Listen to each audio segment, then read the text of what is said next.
Hello everyone! Impedance spectroscopy is a very complicated technique, so we would like to give you a short introduction to, just get you going. First, we should talk about what is impedance. Impedance is basically the same as resistance, but resistance is for DC currents while impedance is for AC currents. So you need sine wave shaped waves to do this. How do we measure it? Well, usually we use our potentiostat to send sine wave shaped potential to our cell, and then we get a sine wave current back. And we use that for analysis. So first, we use the amplitude of the potential and the amplitude of the current to calculate the impedance itself. But there's a second important parameter, which is the phase shift. And that's basically the delay between the two waves that we're measuring. So now we have measured impedance and we know how to do it, but our real system is super complicated.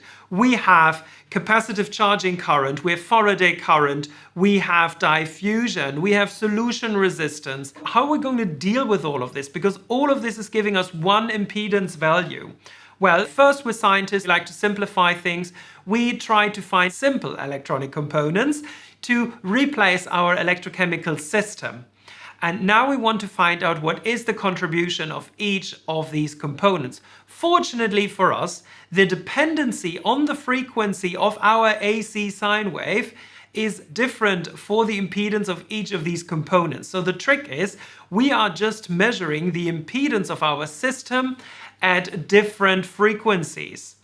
And then we have no longer an impedance measurement, but we have an impedance spectroscopy because we're measuring at multiple different frequencies. But it also means we get a lot of data. How do we present this data visually? Well, there are two popular plots. The border plot, where you just plot the logarithm of the impedance and the phase shift against the logarithm of the frequency. So you get two curves in one graph.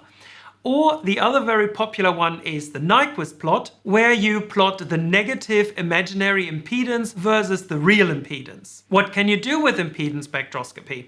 Well, you could, for example, design with this very interface sensitive technique label-free sensors. Here's an example for a DNA sensor, which was done by a friend of mine during her PhD. So she could detect the hybridization of DNA, so going from single-stranded to double-stranded DNA, without adding labels to her DNA.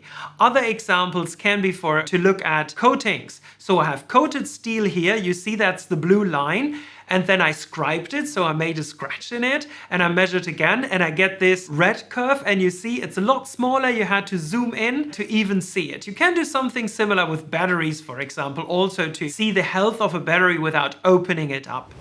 If you want to use our instruments for impedance spectroscopy, that's great because they're very compact. You can use them anywhere. They have Bluetooth, like our PalmSens 4 has Bluetooth and battery integrated, or our MSTED 4S is very, very compact. You can get it into any lab to do impedance spectroscopy.